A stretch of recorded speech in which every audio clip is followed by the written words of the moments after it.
sounds. Behave yourself. Behave myself. I always behave myself. Talk to me about your. That's bullshit. You don't behave yourself. I do. Don't lie to me like that. Come on now. I've been in Nana lately. Yeah, you've been in that. Yeah, it's fine. Which mural? My new one? Well, I haven't even designed it yet. That's a bit preemptive. But you always go for a sustainability and ocean-esque vibe, so why?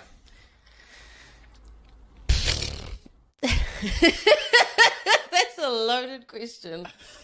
I mean, I worked for Greenpeace for a number of I was going to say number of years, and it was months.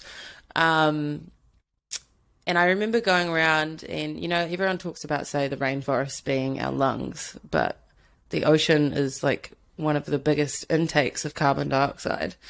And it's totally vital. And I think because, I hear a lot of people talk about how afraid they are about the ocean or being in deep water and things. And I think it's just because, you don't know what's under there. There's like a total mystery element to it. It's like dinosaurs, why I like dinosaurs, because they're kind of mythical, but they're totally real. And that there's not like real solid proof. And the ocean's a bit like that. And people have a lot more compassion for like land animals or seeing plants and stuff or seeing the forests burning. But there doesn't seem to be as much care for, say, looking at the coral bleaching or the condition of our water or, what is it? There is a name for it, the giant rubbish heap somewhere in the middle of where all the currents cross through.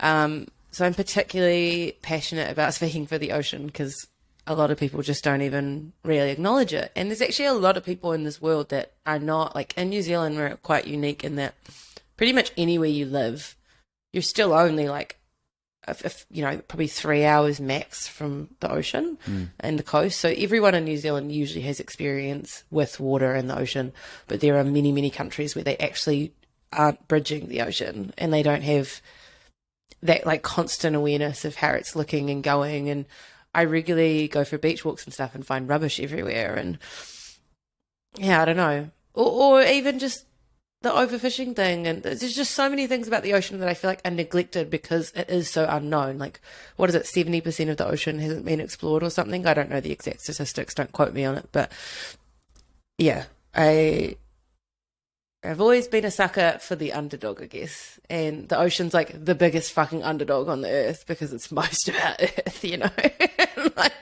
but people aren't giving it credit for what it's worth. Yeah, and we don't know what's at the bottom, which is rather freaky, right? Yeah, I kind of like that.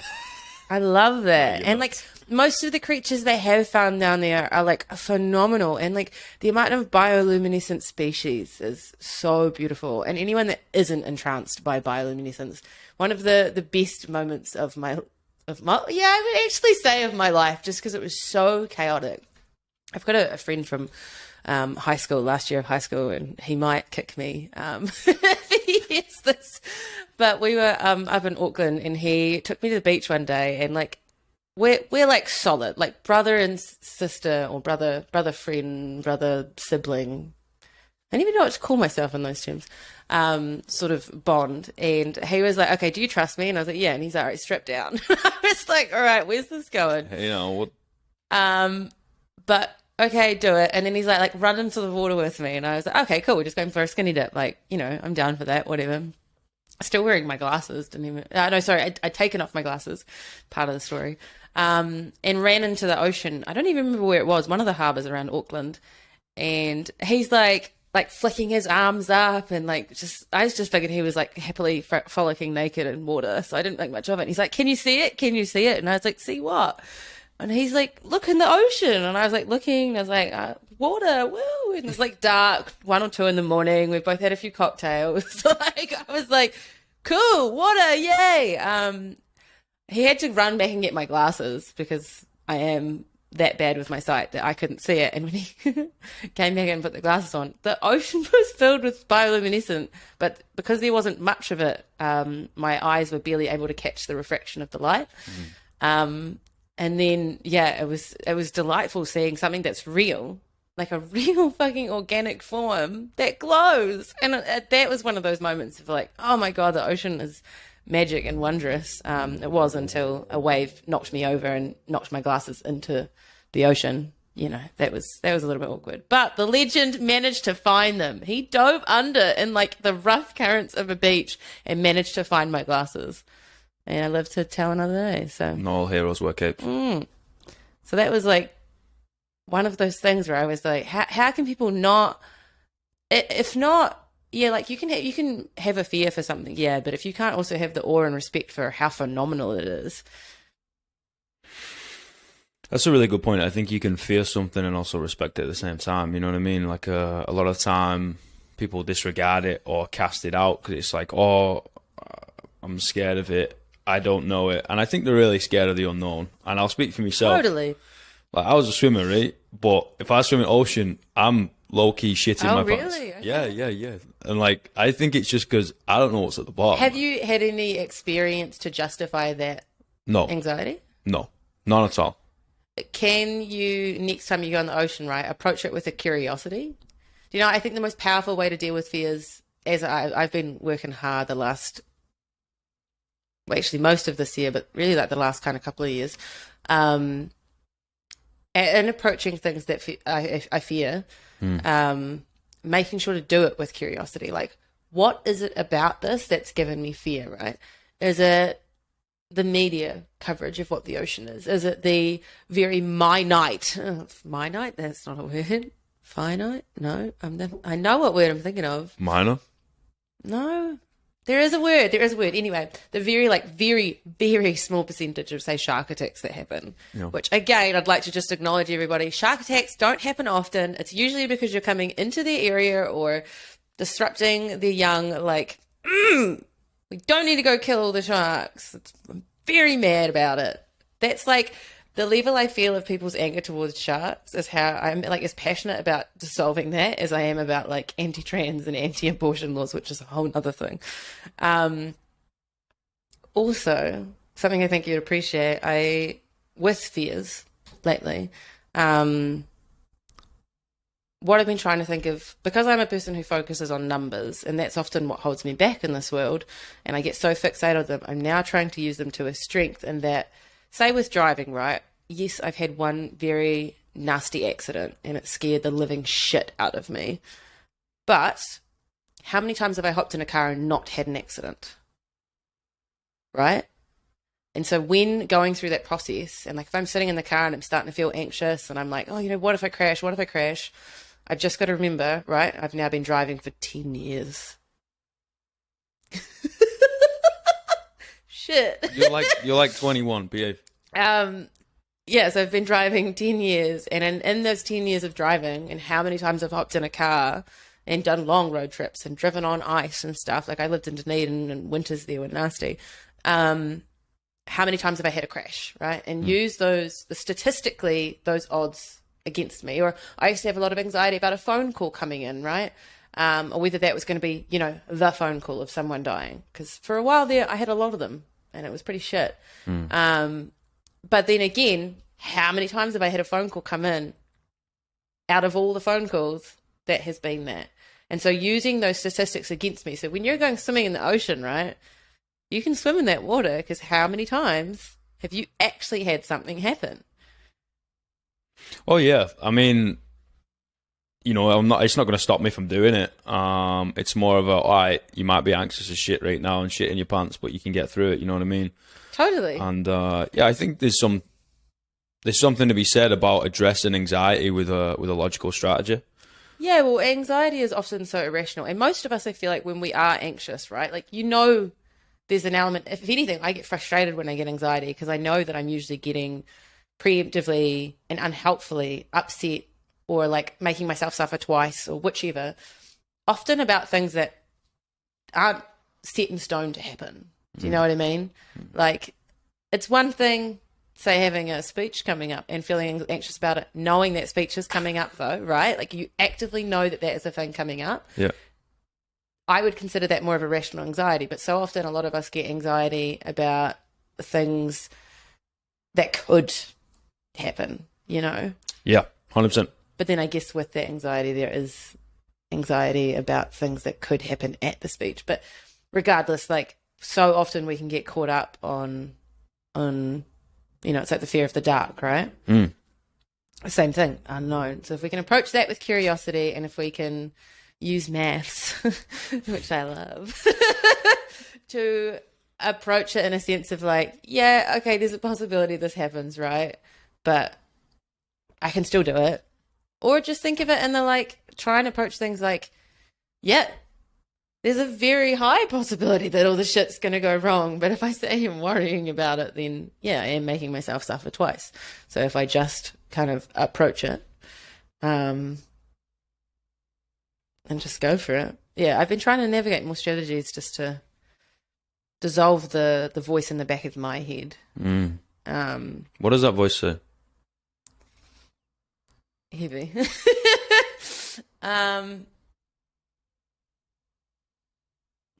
I think I put an immense amount of pressure on myself. And I think the number one criticism I honestly probably get for other people, and if it's not necessarily criticism, it's like usually spoken and shared with care, but is around to like, not beating myself up and not like reassuring me that like they don't expect any of these things that I expect of myself, because my expectations on myself are the things that kill me. And like, I think as well, and I've spoken about this quite a bit, how one of the things I find most frustrating about myself is how often I catch myself frustrated or angry with other people, usually because I'm resenting them for allowing themselves permission to do something. And I really don't like that about myself. Like, I want to be able to celebrate and have like compersion for them doing what they need to do.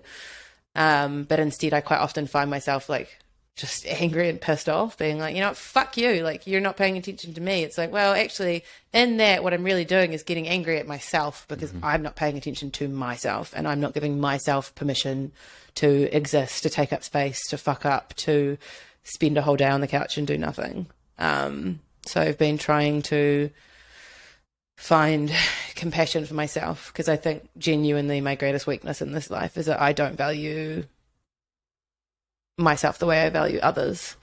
Like, one of the quotes I have on my wall is, "You deserve the love you so freely give to others," because with other people I have endless compassion. Like, I can honestly look at someone, well, I've never say look someone in the eyes, but say I can find compassion for someone that's killed someone. Do you know what I mean? Like, I know that might sound really fucked up to other people, but the way I see it is, we have a system in this world and a society, and we all have, I personally think, an obligation to take care of each other and support each other, and give each other a leg up.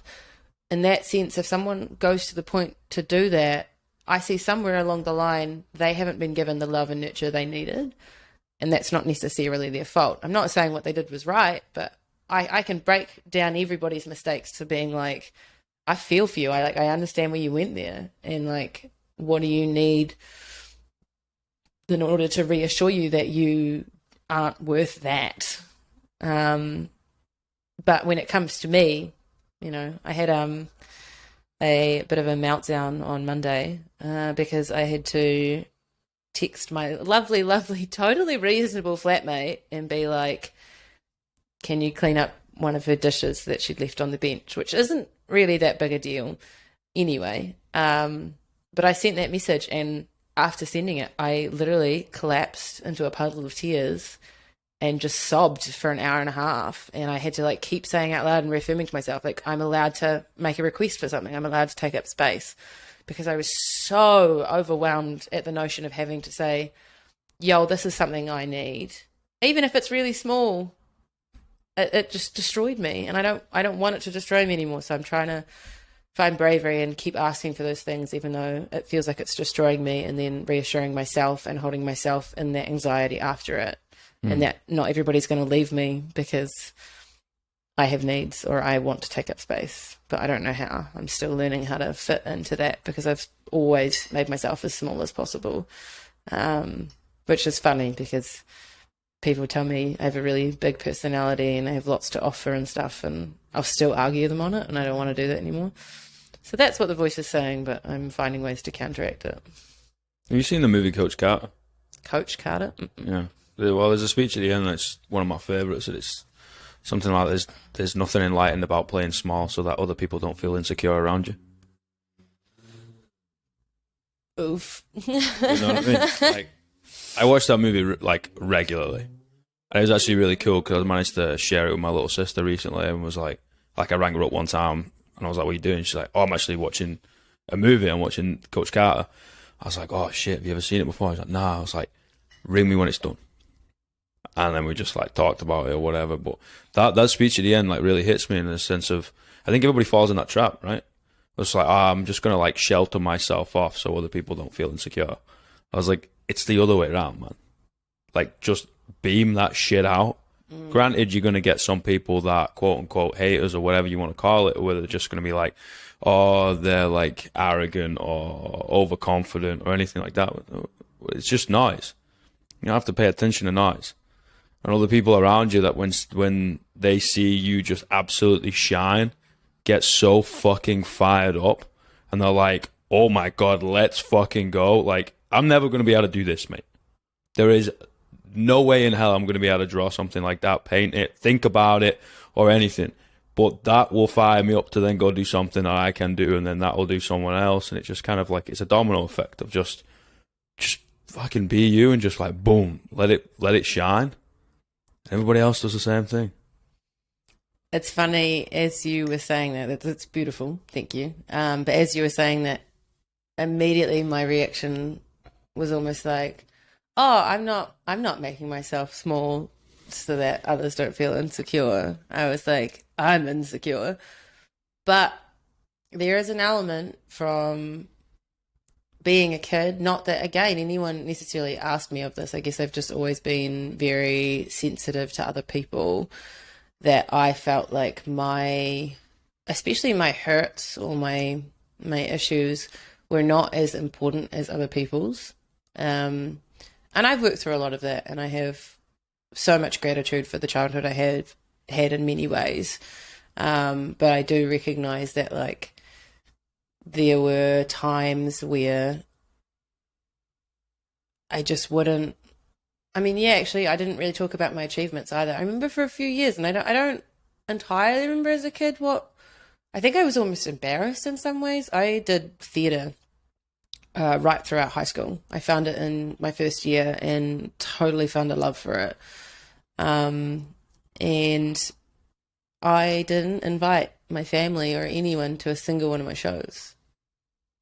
And I didn't really tell them I was in shows. Even in my final year, when I was one of the lead roles, I didn't invite anyone. And it's interesting reflecting on that. I haven't quite thought about this. It's kind of like happening as I'm thinking about it. Yeah, I guess I struggled to be like, yo, there's something I'm doing. And in that, I think I let myself down because I also downplayed what I was doing and maybe didn't give enough credit of what I was actually achieving in that. And I've done that very regularly. And I've always struggled to ask people to come and celebrate me. Like, I never threw a 21st or anything like that because, I don't know, I kind of felt like who would come, which, like, logically, I can say, like, I know there are people that would have showed up, but with how small I've made myself, which is also funny because I specifically remember one of my previous partners, when we ended, he's like, I'm so grateful I don't have to cage the butterfly anymore. Like, I think other people have always seen me as what I am, and he might have felt like he was the one caging me, but I think I was caging me. Do you know what I mean? Mm-hmm. Like, yeah, oof. So I'm trying to work on spreading them wings. That's heavy. Caging the butterfly. But at the same time with that, I think in hearing, say, him reference me as a butterfly, or I still remember a really good friend of mine, we were walking in the hills, and he was the first person to ever kind of say it out loud, but that people would manic pixie dream girl me. Just because I've always been quirky, and you know, I've got plenty of baggage, and I'm relatively bright and all that. Like, I've always had things on my table, on my plate, and good, exciting things as well, as much as the shit as well. But I think, again, I was manic pixie dream girling myself, in a sense. Like, I think I've needed to work so hard. I used to write these books when I was a kid, and someday I'm going to pull them all out and see if I can pull something together and put a novel together. Because if anything, I want to write that novel and at the end be like, you know, we're all just fucking messy and ordinary when it comes down to it. But I was trying to be these like bigger than life characters, because I felt so small that if I wrote about these amazing people that I just like dreamed about, then I would have access to like who I wanted, or who I wished I could be, rather than just accepting who I was. And I was always a super quiet kid, and like, you ask my dad, I was so happy just to be left alone all day. Like, I would just entertain myself, and part of that was I struggled to connect. I've always it took me a long time to learn the language of other people. Like, I didn't understand their body language, and I didn't understand how they were speaking. Like, I feel like I had to learn that, because it honestly felt like I was in a fishbowl for so long, and sometimes I still catch myself in the fishbowl. But at some point or another, I started like pushing and making myself bigger, not in the sense of like equalizing myself with other people, but like trying to be stranger and weirder and like hit all the errors, you know. Like, I wanted to be the most outrageous, which also was another way of isolating myself when I think about it. I didn't allow myself humanity in that, or humanity is maybe not the right word. Like, I didn't let myself just be human. Maybe humanity is the right word. And it's funny, I was reflecting actually at the last Mary Hush, which is this amazing art collective I'm part of. One of the boys was saying to me, like, oh no, it might have been at New Year's, and we were all dancing regardless, and I came in and I was dressed like totally chaotic and was in my energy, and I was dancing, and he pulled me up and he's like, you remember what you were like when we met you a year ago? Because, you know, that was our year anniversary of coming together. And I was thinking about that then, and like kind of how much louder I was. Well, when I first came in, I was quiet, and then I kind of hit the start of last year, and I got very loud and pushed and tried to be extroverted, and but I did it with such an uncertainty, and I think other people noticed that. Whereas the last year, I've sort of actively, intentionally slowed down, but still had my energy. And so for him to recognize at New Year's, like just been 6 months ago, for him to be like, no, now you seem like yourself, when I am slightly more quiet and reserved, but I'm still loud and loud in my own way. I was like, oh yeah, okay. And in that as well, I did actually come across, not one of the whole stories, but I came across a little piece of writing, and I was reading one of the descriptions for the characters I used to write, and I was like, that's basically me now. Like, big loud here, clothes that don't really match, 5 different jobs, you know, like a creative, many friends, people like vibe off my energy, but I miss it, and I'm still like in my head. And so I was like, it's funny how still now I'm not feeling like I'm enough, when I'm literally everything I wrote about, or everything I once dreamed about being at like 6 and 7. And that makes me notice. Sorry, I'm going on a full tangent here. You do so. It's a bit like with everything, right? Like, you're never going to be quite enough to what you think you are. Like, you can have everything. You look at the richest people in the world, and they're miserable. Mm-hmm. Because if you have one goal in mind for what you want to be, and in that don't make room for the messiness of being a human, you will never be satisfied. And so I'm this enigma, right? But then I'm this enigma that's still sad. And so I get frustrated with myself, because I'm like, how am I everything I want to be and still sad? When really what I need to do is actually just stop being frustrated with myself at all, and just, I'm me, and I can be sad. Mm-hmm. And just permission in that, and like enabling that is enough. And there's nothing I need to be. I think a lot of people trip up because they focus on the output. You know?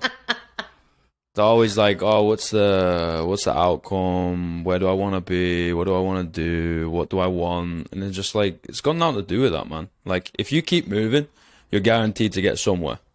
You might not be in a fucking materialistic, perfect, esoteric position, but guess what? If you keep moving your feet, you'll end up somewhere. And if you enjoy moving your feet, if you enjoy moving around and just doing your thing day to day, and you're somewhat level, and 51% of the time, hopefully more, but if at least 51% of the time you're in a fucking happy state, you're winning. That's a W on the board. That's another day ticked off, and you're like, fantastic, let's keep going.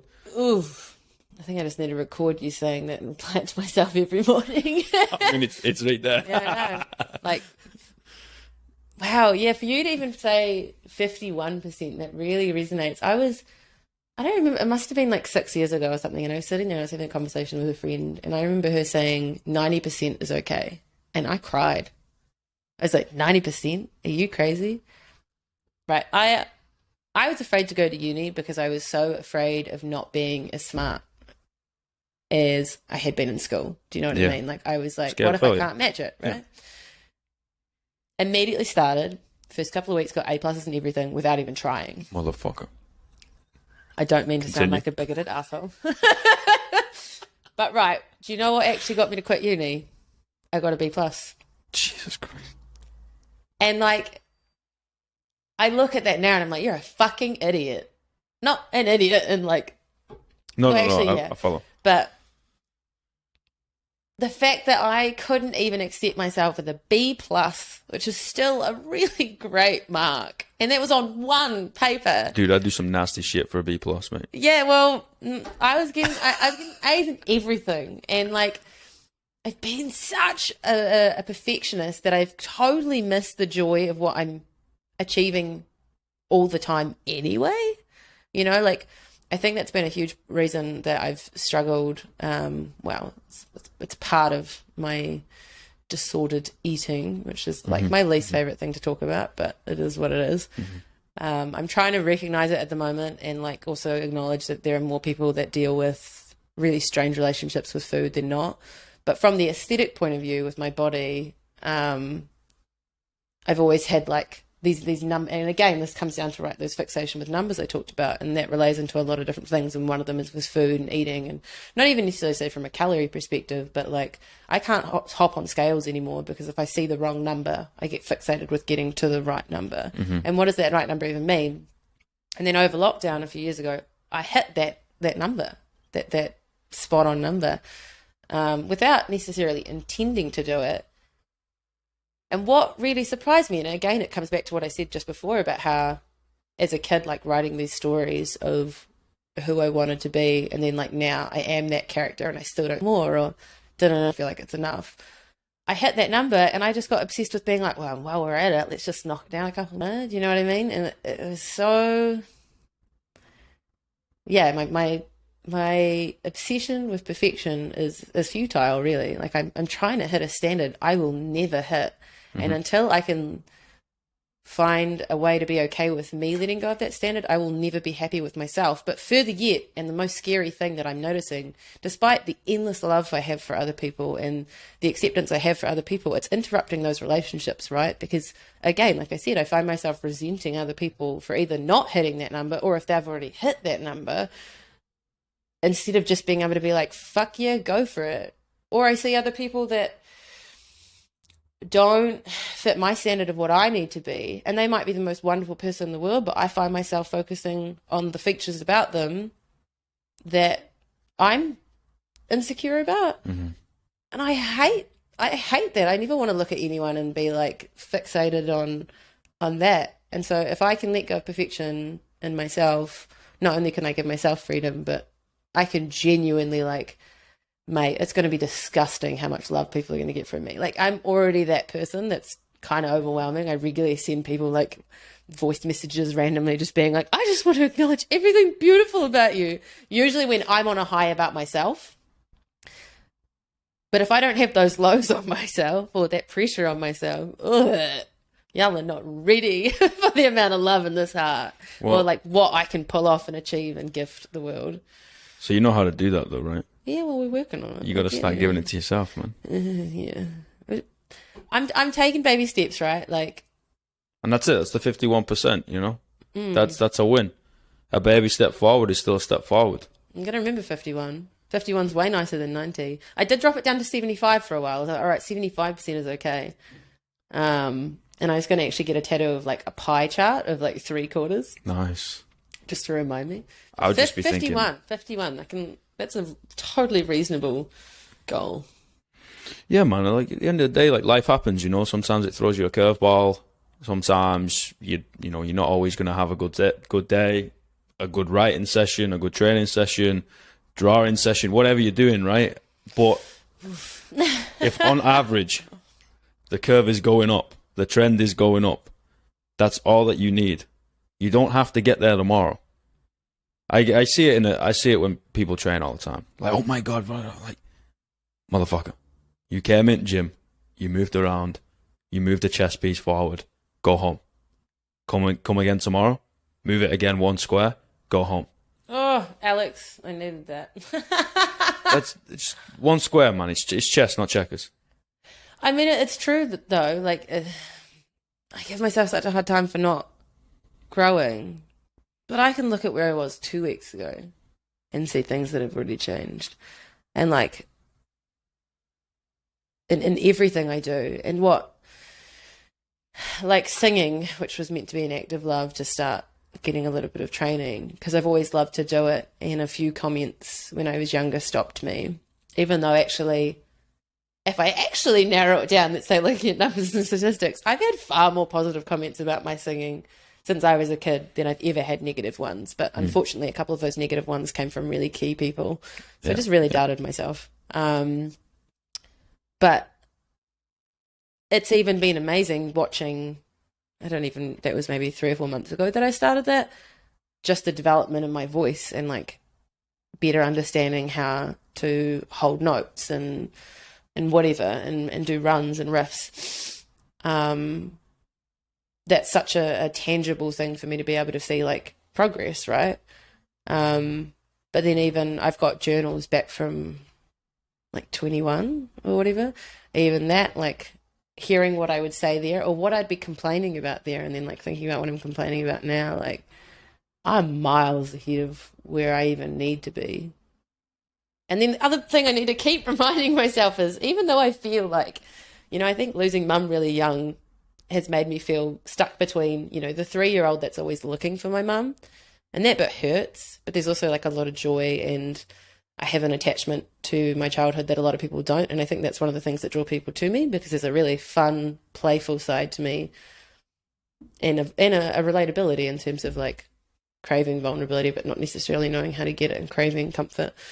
But then on the other hand, with losing mum really early, I feel like part of me just immediately flipped to a kind of like a cranky old 75-year-old, just like, you know, that person that's like sitting on their porch being like, don't fucking touch my lawn, you know, like a real anger there. And so I get caught up in these people. But what I actually need to remind myself is I'm fucking 26.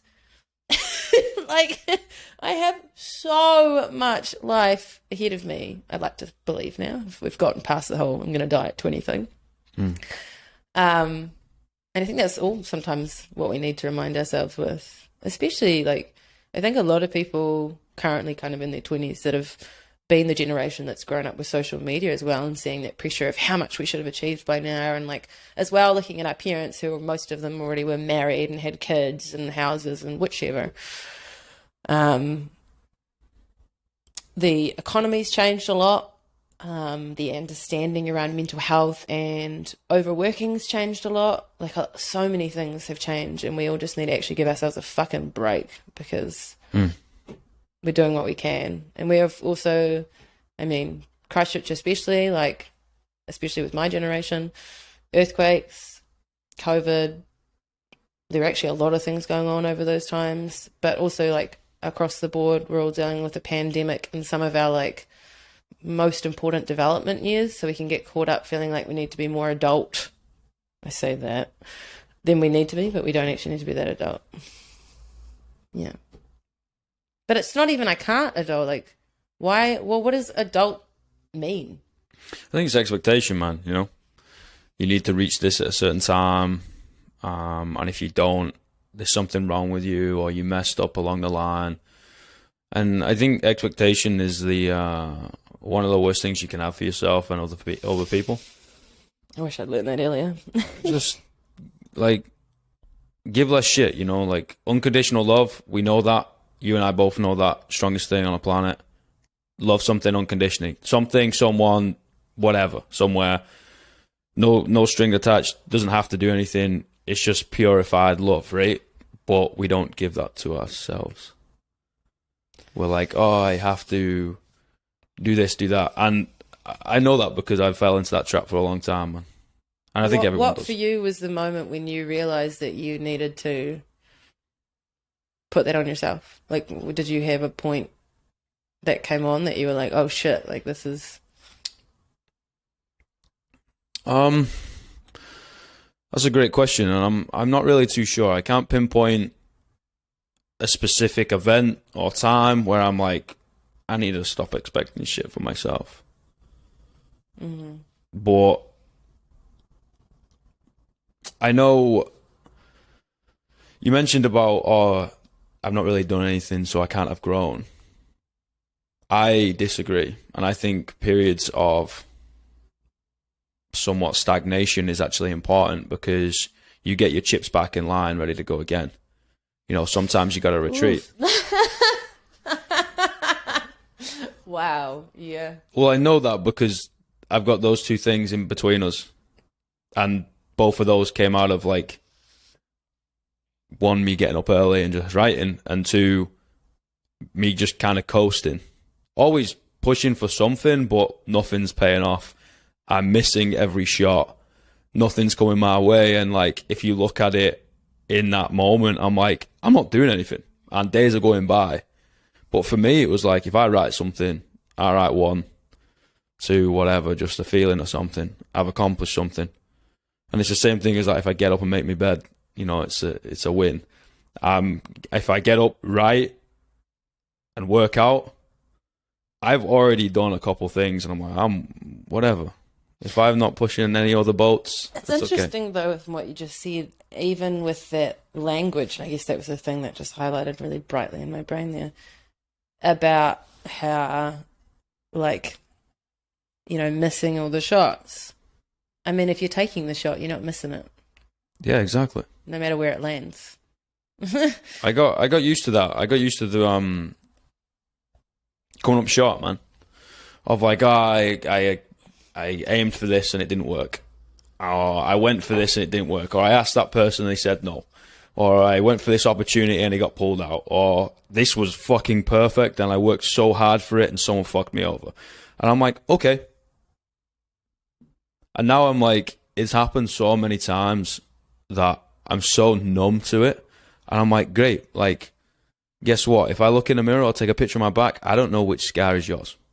So, whatever, man. I'm just going to keep on, do my thing, and eventually it will work out. And I don't really know what that is. I don't know where that is, but I know it'll be somewhere. So just keep going. Mm. Mm-hmm. And yeah, well, there's always something else coming. Exactly, and that to me just like got rid of all expectations. Because it gives me something to chase of like, I don't know what this picture is I'm chasing. I don't know the place, the situation, the lady, or whatever. I don't know anything. All I know is there's something. And I'm like, okay, that's good enough for me. I'm gonna go chase it. Fuck yeah. Yum. Yeah, no, actually yesterday, I cull my stuff often, or I should say I try and cull my stuff often. Yeah, you should say you try. I've seen your room, motherfucker. Like, fuck you. I was thinking about this though, and like, there was some clothes, right? And there are clothes of people that I'd like to be, and I've often caught myself. I mean, I never buy anything new. I'm adamantly against waste and consumerism as it is, but I love old junk. Like I really do, and I wish I didn't enjoy it as much as I do, but that's fine. And I quite often buy these clothes and I call them my aspirational clothes, right? I keep buying all these fucking dresses. I never wear dresses, although I do have this banging velvet vintage dress, which sometimes I just put on for myself and walk around my house and I'm happy with that. But most of these dresses I just buy and I never wear. And there's other clothes like that, like, you know, jackets or pants or whatever, of clothes that I'd like to be, or I see other friends wear that sort of style and I'm like, look at you being you. That's so funky. And then I find myself buying them because I want to be like them rather than like just focusing on being like, people like my style. Like I can just stay true to my style and that's fine. But then I find myself not being able to let go of those clothing items, or even like clothing items that say once did resonate with who I was or who I was trying to be, but now I don't feel inclined to want to wear them. But there's like a sentimental element, or there's a part of me that doesn't want to let go of that part of me. And this is a metaphor for a much larger thing here that I'm getting to. Give me a sec. But I've been trying to think, okay, but if I do let them go, as hard as it is to say goodbye to a piece of myself, because I feel like it's been so hard for me to build an identity because of the blocks I've been putting in place. But this also might be what's making it harder to build an identity. If I do let go of those things, what I'm actually doing, yes, I'm saying goodbye to something else, but I'm also making room for something else. Do you know what I mean? Yeah, fuck yeah, you are. And that's across the board. Like a huge part of now, like in the last month or two, when I've been really like developing my book down to what I want the direction to be, is about taking accountability for yourself, right? And in holding, say, a victim mindset, we are actually not making room to not be a victim, because we are clutching so tightly to this identity of what's been that there isn't room for things to come. And so I've been trying to let go of previous identities or like change the language around them in terms of like to empower me. And I'm trying to write a book about trying to, I guess, explain to other people how to also achieve that for themselves. Because if I can, I've had a lot of my, one of my alternative healers, he's great. He's a fabulous mentor. I haven't seen him for quite a few years, and went and had a meeting with him. And he said to me that he was like, and this has really stuck since I saw him, it's not trauma, it's past experience, right? If you call it trauma, like, yeah, it's trauma, and it's important to recognize what things have been painful or had an effect on you. But if you can change the language, say to like past experience, we've all had experiences and they're all going to be relevant. But if we associate them as trauma, I think that does bring forth like an aspect of like, oh, it happened to me. Mm-hmm. And it did happen to you, and you're not to blame for anything. And I don't really think anyone else is to blame for anything, but life happens to you no matter what you do. Mm-hmm. But you can make life happen for you. And that's the difference. Like if we can change that mindset and like I said, and letting go of those things and letting life like unfold ahead for you. And then as well, like bringing into it, like say with the thing I've come up about in terms of using statistics to my advantage, going forth in the future and recognizing, yes, I have some triggers, I have some fears, I have worries, these things will repeat or come back up, but like also trusting like how often those things have happened, and not that I believe we manifest the bad things that happen to us, but if we believe bad things happen to us all the time, we're going to see all the bad things that happen to us. We're going to remember the shit things, right? Yeah, 100%. But like in that, you know, like I can look at my childhood and there were some really awful, awful moments. Like, don't get me wrong. And there were some really painful things and treatment that wasn't great. But I also had some fucking adventures, and I was a quirky little fiery activist. And it wasn't until I was like 13 or 14, because of some particularly awful stuff that happened, that changed. You know, like I was a fucking cool kid. Yeah, I may not have many friends, but I didn't give a shit. I was friends with the animals. I would talk to my cat. I would write books. I would draw. I was so free to express myself. And whether that was through dance, and I was riddled with anxiety, but I had so much appreciation for small things and not much. At that point, I think of it almost as a strength that I didn't have this awareness of how other people thought of me. And then once I gathered that, I got so caught up in it. And I will never forget, a girlfriend of mine. Not I don't have any qualms with my first partner, but I remember when I caught up with her and I was kind of describing our relationship, and he taught me a lot, but she was kind of like, oh, I'm really surprised to hear that you're in a relationship like this where you're not navigating, but carrying yourself a certain way or whatever. She's like, I always saw you as like, you know, one way and like on fire and would speak your truth and not put up with shit. And I had some unfortunate things that changed that, but like fucking, I just want to channel into that energy that I had, and I'm slowly drawing it back, but it's just breaking down so many walls and like not taking it as like I'm a victim, not thinking of mindset of like I got played a shit hand. Like it just happened, man.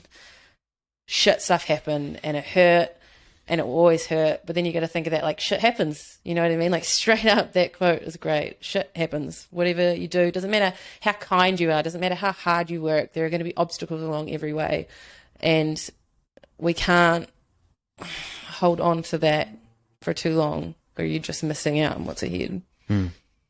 You are bouncing back quicker. I've known you for, it's over a year now, and you are bouncing back quicker, and it's, well, personally, I've noticed a change every time you come out the arse end of it. You're in a better spot. Oh, shit, yeah. Like, every time. And you'll end up realizing of, like, doesn't matter how big this shit is in this situation, nothing can ever extinguish that fire inside me. Well, I'm still here, right? There you go. Do you know what I mean? It's that quote, like, you know, I didn't come this far to only come this far. I have, in my childhood, and this is not, I don't need to say this, I don't need to invalidate my own experience. I've gone through some immensely horrific things that a lot of people haven't experienced. And I can recognize that happened, right? But I can also recognize that I've already survived some of people's worst nightmares. And I have come out the end of it. I've been suicidal. I've dealt with some horrific disorders. I've navigated things like that. And then yet, even through all of that, and it took me a while to like start asking for help. And like I say now, it's hard for me to ask for help. But I started asking for help a while ago. Like I've already been asking help for a while. I see a psychologist. I do take care of my diet most of the time. I exercise regularly. I am constantly striving, reading, listening to different voices of the world, including you. Behave. And how we can maximize this life, because it is so short. And if anything, my experience with so much death young, I want to use that to fuel me in the sense of like, I know how short life is.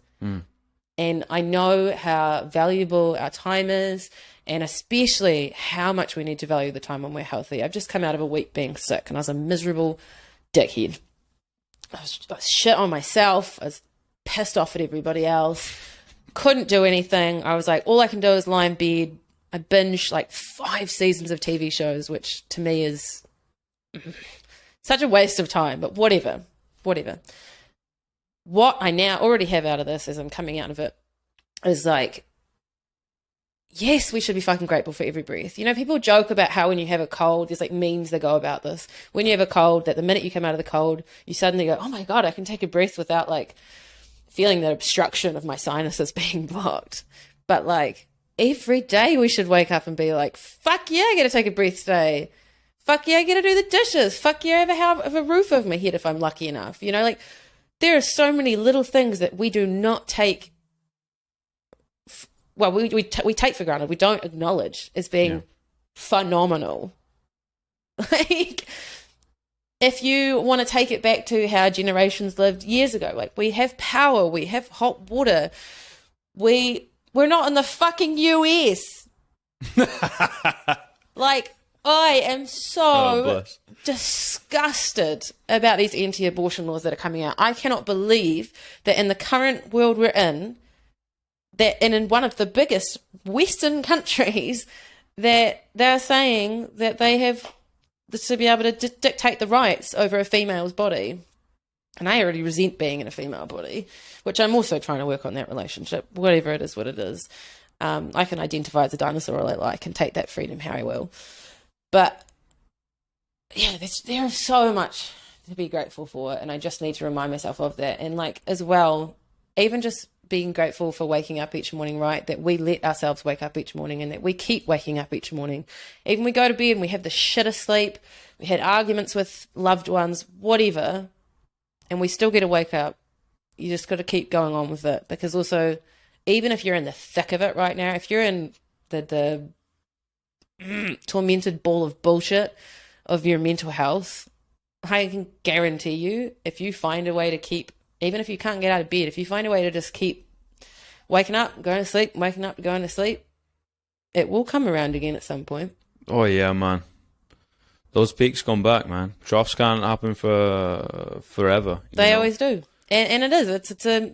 I'm just finished designing my metamorphosis tattoo and figuring out where I'm putting it, which is the cycle of a butterfly, but in my own style. So yet to come, you'll see. But in there, we are all going through metamorphosis, right? And yeah, if you are in the thick of a depression and you feel like there's no way out and you want to quit, you're going to quit before your wings come out, because those wings are going to come out. I don't know a single person, and I'm not saying you need to be a big hero after coming out of depression. There's no expectation. You don't need to become an enigma. You don't need to make a story out of it. You don't need to share it with everybody. You owe nobody nothing. But I don't know a single person that hasn't come out of depression, hasn't come out of suicidal spots, and you might get caught up in them again, no doubt. I still do. Mm-hmm. But I don't know a single person that hasn't come out with gratitude, more power, more drive, because it is with that rain that you can actually appreciate the sun. Yeah, and don't you think you can see the world in a different lens? I think it's you start to see things in a completely different dimension, and Totally. you're like, you can flick through them all. It's like you have like so many different pairs of glasses. You're like, all right, I'm gonna look at it in this way and this way and this way. That's a fucking superpower, man. Mm-hmm. And if you can just hold the fuck on, just do whatever you gotta do to just hold on. Like, because the tide comes in and out twice a day, man. You know what I mean? It's going to happen. The sun rises and the sun sets. It's going to happen. It's going to rise again. You know, it will fucking come back. It might take 2 fucking years. It might take 20 minutes. Or it might be a long goddamn time or somewhere in between. But it will come back. And if you can just hold the fuck on, life is beautiful, man. Like, because you can just, whoa, the way the flag kind of ripples or the leaves fall, or you appreciate people a lot more and you appreciate yourself a hell of a lot more. I was like, I honestly, if I could give everybody a gift, it's rock bottom. It would just have an asterisk saying they also come back. Right? I don't want to throw people down there like, I ain't going to come back, obviously, but if you can get down there and fucking stand back up, holy shit, that's a dangerous human being, man. Like that, you can also appreciate everything. I think you got so much more love, and it goes back to that unconditional love. You're like, I just love things, man. Like, humans do have a unwavering amount of determination in the will to live, whether we want to or not. Like, even in the times where I felt most suicidal, it's been surprising how much in my body there's still sometimes fight. You know what I mean? Fuck yeah. You don't want to die. No matter what. You don't want to die. One thing I regularly have conversations with people about, and I keep trying to think about this, and I've had like arguments about it, and also like different conversations surrounding it, is that idea of like, you know, and I think about what you say with 51% of the time being good, right? If 49% of the time is that frustration, the exhaustion, the grumpy, the angry, the maybe not so pleasant emotions, it's the grind, it's the hustle, it's the I can't be fucked doing this anymore. So often I've kind of had arguments with people, and I've even, you know, I said to my psych, because I came out of a manic state and I'd never experienced such like a lull other than on antidepressants, of just feeling a lot of frustration and grumpiness. Like, I didn't realize that was a normal part of human existence, to just get a bit irate, and not like angry or down, but just kind of like slightly irked, like, oh, fucking, are you kidding me? Agitated. Yeah. Yeah.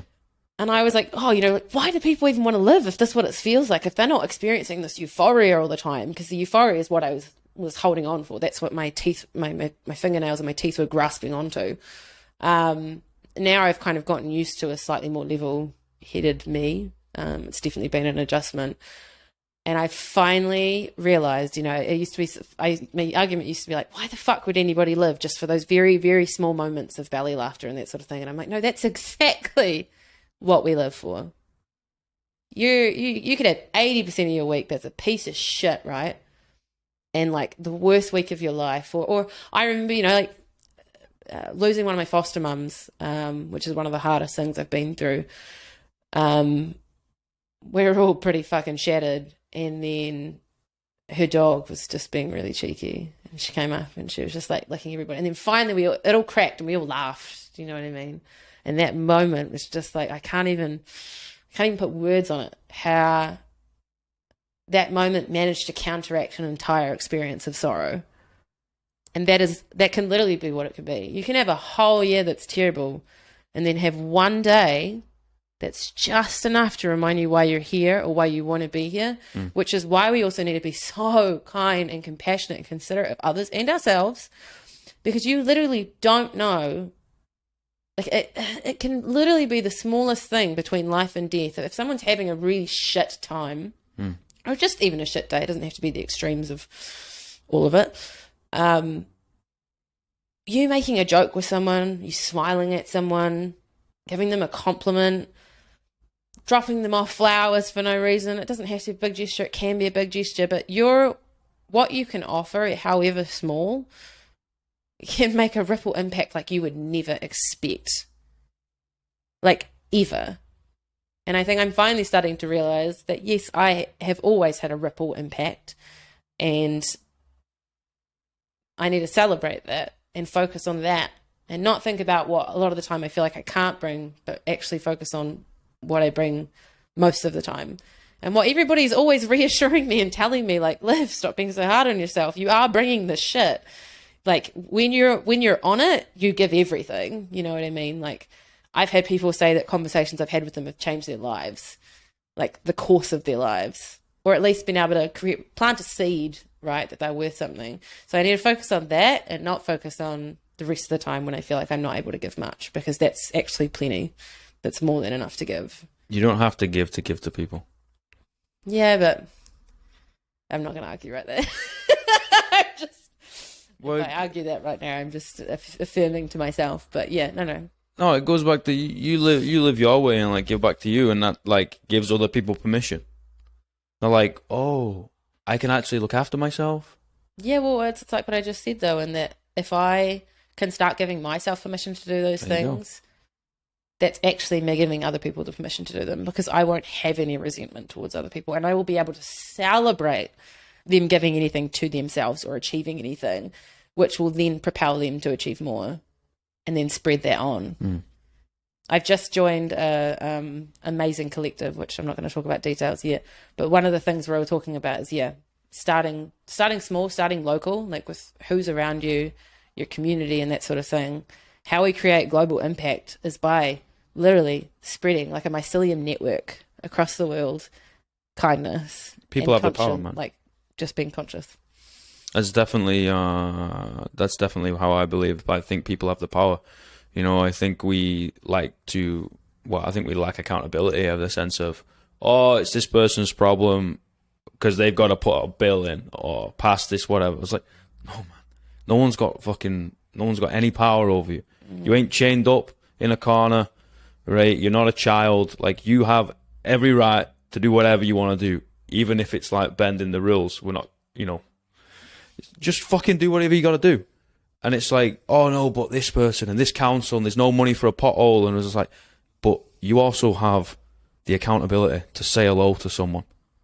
Oh, well, I didn't think about that. It's not really making an impact. I was like, if one fucking snowflake falls from the sky, what happens? Fuck all. But if everything else follows suit, we got a blizzard. Yeah, but to be fair though, even one snowflake, I don't know about you, I fucking froth snow. Dude, I'm obsessed. Getting to see one beautiful little snow fall down, even just one on its very own, would almost be more special. It's like, someone's fucking sending that. You know what I mean? That can be enough to send a ripple effect. Oh, yeah. I remember seeing a fucking huge snowflake, like a fucking huge one when I was a kid. And it's like an alien. You're like, nature is unbelievable. But you think of stars as well. I'm just thinking of this is, I love analogies, Alex. Thank you. This is like sparking my brain up right now. Right, when the night sky starts coming on and that first star blinks out, how good does your heart feel when you spot that and you're like, there it is. It literally, that's what it takes for humans. If one of us can be brave enough to shine and like gift that to others and in just being ourselves, then the whole night sky glitters up. It's not that hard. It's actually not. Life is simple, man. People are complex. Life is simple. I think the complexity comes from people isolating themselves and looking for the differences between them rather than the similarities. Because you strip it down and everybody is the same. Yeah. We all want the same things. We're all mostly made up of the same things. Like, it is really that simple. And for some reason, and I don't know whether it's because people have got so caught up in needing power in themselves because they feel self-conscious or insecure, that suddenly we divide each other on stupid things like gender and race and all that, and religion, and that creates division, which is also kind of makes me laugh. Like, I'm not personally religious, but I've done a lot of research into a lot of religions, and I was brought up Catholic, although tumultuous relationship. But even like all religions, when you come down to it again, has the same basis.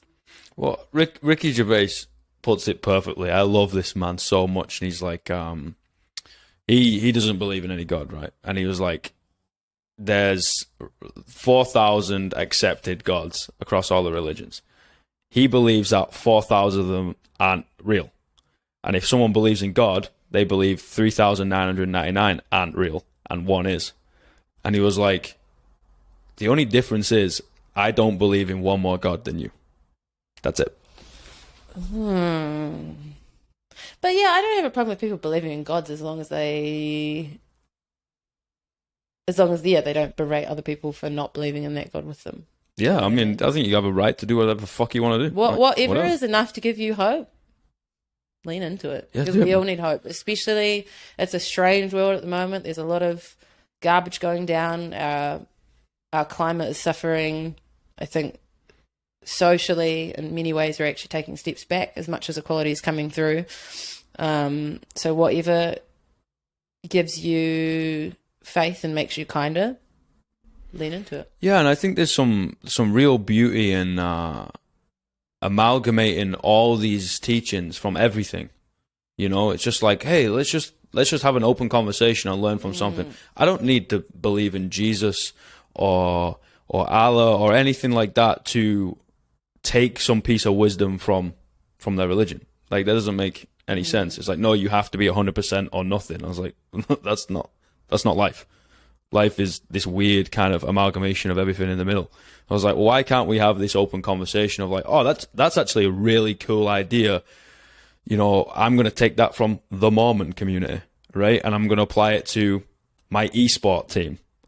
You know, something random. It's like, why can't we just fucking learn from one another? We have to be so, you know, set.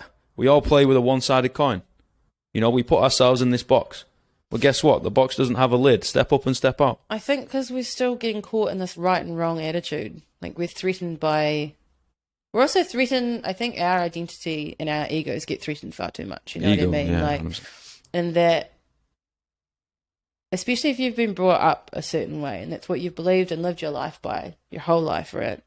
If someone argues against that, I don't think it's necessarily that you're defending your religion or your family or anything like that, but you're having to defend your entire life you've lived. Do you know what I mean? There's an element of like, well, you're not having to defend it because there's actually nothing to defend, but like, you might have done a series of behaviors that when someone brings another idea to you, changes how you view that, though, if those behaviors were okay or considerate or whatever it is. And that's a really hard thing to swallow. Like, I think the hardest thing about becoming a conscious human, and I've definitely experienced it in the last year and even the last few months, more so feeling how much discomfort when I recognize how cruel I've been to myself. But also where I recognize I've blamed or been angry at other people rather than take accountability for my actions or my part in that or my lack of communication or whatever. It's really uncomfortable to sit there and be like, yeah, I fucked up. It's not a nice feeling to be like, yeah, I made mistakes. but that's again where that compassion can be used to be like, yeah, I made mistakes, but now I can grow. You know, we're not our first thought, we're our second. Your first thought might come through, be a dickhead comment, but your second thought, you have the control over how to change that or how to action that. And if we can focus on that, then I think we can let go of the past, whatever we've done. And we need to be able to also grant other people I hear people talk about, oh my God, I can't believe you gave someone a second chance. We're human. And if you can't grant someone else a second chance, you'll never give yourself a second chance. Do you know what I mean? Like, you're going to be stuck on that first thing you did. And so if we can all just be a little bit more considerate and lenient for the fact that we make mistakes, and that's a part of learning. And how beautiful is it if someone does reapproach you and goes, yo, I want to try for a second chance. I think that says 20 times more about their character than if they don't. Yeah, I agree. agree. They might fuck it up again, sure. And then if you want, you can call it or whatever. But like, life is a constant state of learning, and I will always make space and have love for the people that want to learn. Yeah, man, I think we keep those shackles on ourselves, you know, and, if we'd have met 3 years ago, we wouldn't have been mates. You reckon? 100%. What, from which end? Like, because I don't want to say I was an asshole, but also there was so much hurt and anger still inside of me where it was like, I hadn't have processed it, so it came out in different ways. So it came out in a lot of frustration and... You wouldn't have been able to handle my teasing. No. I can always talk shit, and chat shit and take a joke or whatever. But no, I don't recognize the dude that came to the country, which actually makes it really. I think is going to make really interesting conversations with me mum. But even, I mean, you just said before how much you've watched me grow in the time that we've known each other, because that's been a year and a half now.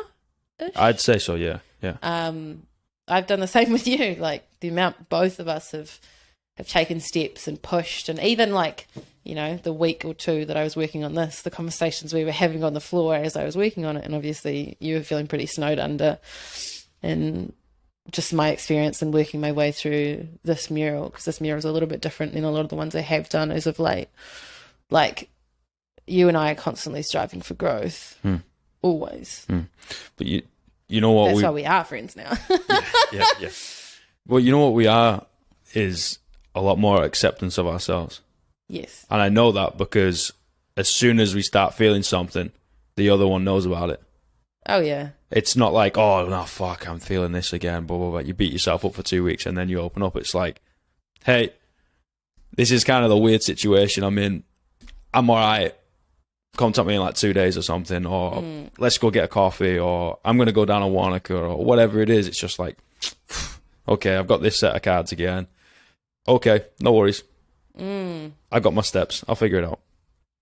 Yeah, I think I've only just learnt, well, not just learnt, I've been learning over the last few years, but really kicked in the last few weeks. It's like, I've always known that often the people that you love the most and that you're closest with and that, like, you kind of know the most about each other tend to drive each other the most crazy, because you know how to push each other's buttons.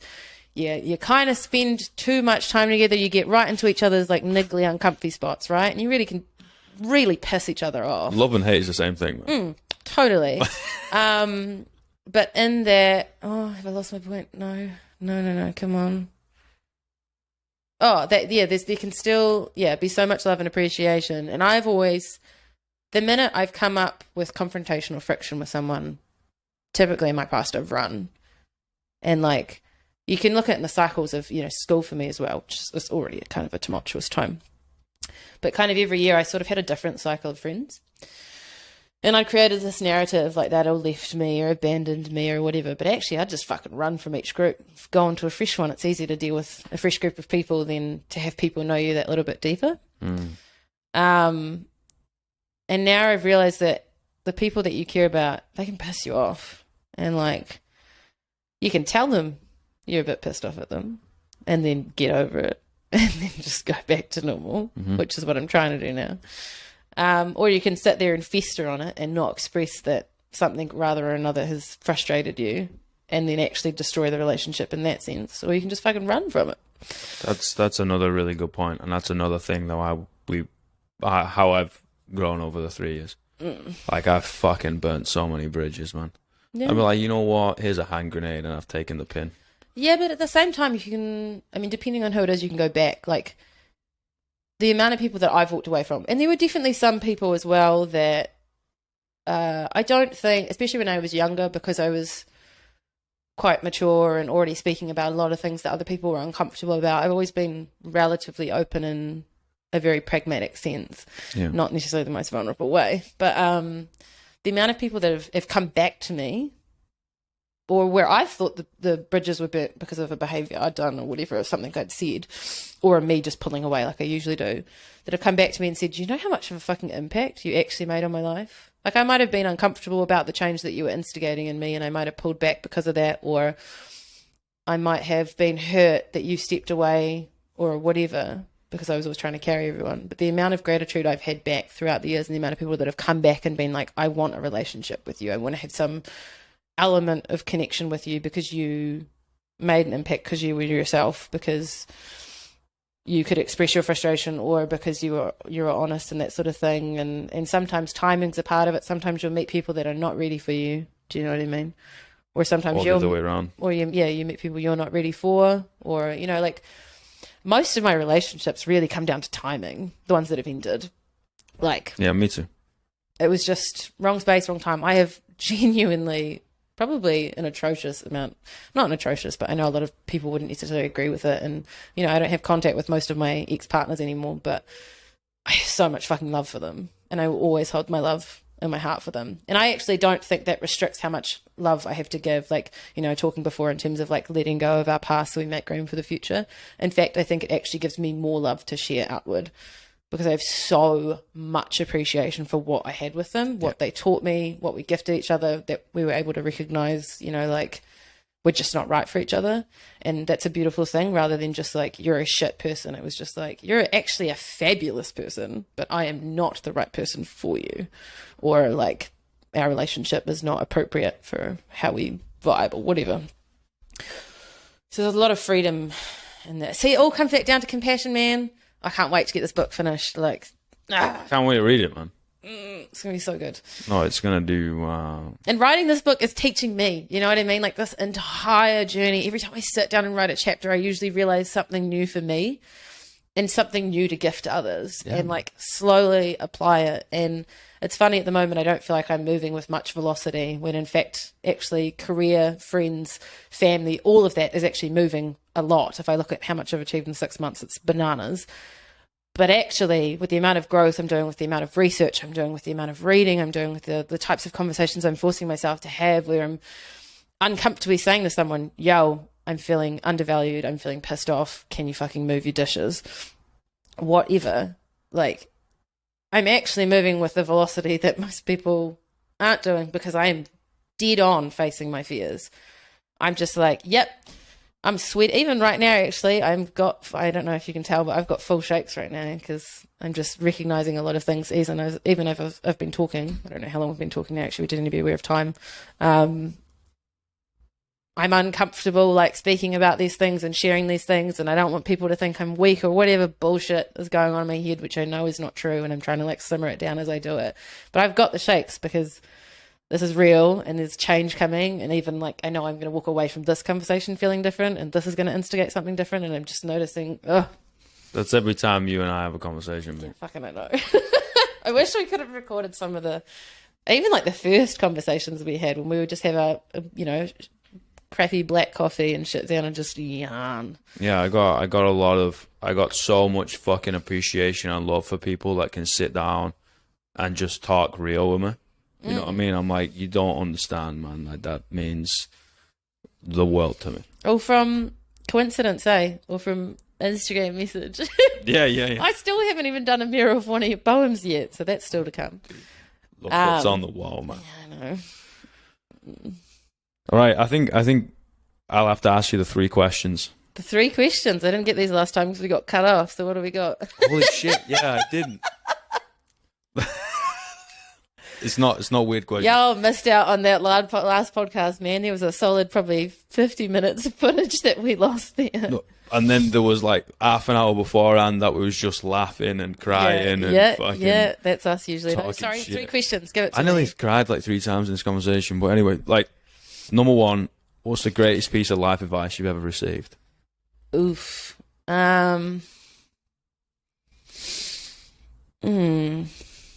It's actually outrageous. I feel like I've spilled so much of it to you today. There's a song that I heard, and I actually can't remember the name of it right now. No, Surprise Yourself by Jack Garrett, I believe. And that song just so happened to arrive in my life. And I've got a lot of advice from people, but this is just what's present on my mind right now, because I'm sure you're going to ask me these questions again at some point, and I can just feed off more advice. But oh no, that's not even the lyric I'm thinking of is in that song. That's a great song. Surprise Yourself. Go listen to it. No, it's a John Bellion song, I believe. And there's a lyric in it that's Walk Toward Love. Oh, god damn. Walk Towards Love. And actually, the most prevalent piece of advice, which my psychologist just gave me recently, and I'm actually turning into a graphic and turning into a series, which is really poignant for me, is shame grows in the dark. And I don't want to be ashamed anymore of anything. I don't want to be ashamed of my pain. I don't want to be ashamed of the love I have to give. I don't want to be ashamed of my decisions. I don't want to be ashamed of my body. Like, I want to be able to talk about those things and acknowledge them and be like, I'm here and I'm allowed to take up space and I'm allowed to breathe and I'm allowed to be human just as much as everyone else, even if I'm a dinosaur. Fuck yeah. Yeah. Sorry, that was like 3 pieces of advice. Fuck me, man. I need a good cry. Like, no, don't. You start. I'll start. I've already been crying more in like the last year than I have in the last month. welcome to the crying podcast. What's the worst piece of life advice you ever received? Oh. I don't know if it's a piece of advice I've received so much as like, You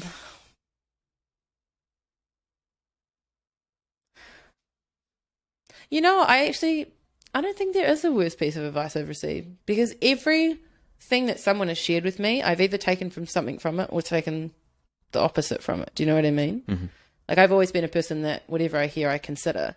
So even if they've given me something that doesn't necessarily settle well with me or in practice doesn't work, I've managed to turn it into something that has worked. Even the most horrific things that have happened to me, I've found a silver lining about.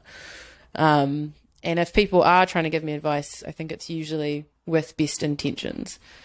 But at the same time, what I would say to that is sometimes what we don't actually need is advice. Sometimes we just need someone to say, I see you. You know what I mean?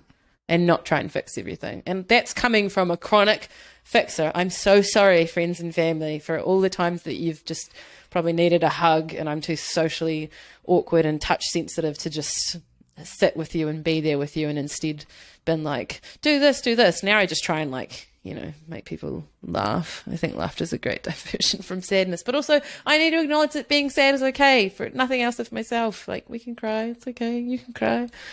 It's been a big podcast. I cry regularly. Good. I just need to cry. Cool. Let's let it out. Let's go for it. Get Whatever. The best is when you cry in the gym. Oh, I haven't tried that. That's presuming I gym. that's a weird emotional ride, man. I bet. Yeah. Last question. 3 words you tell your younger self.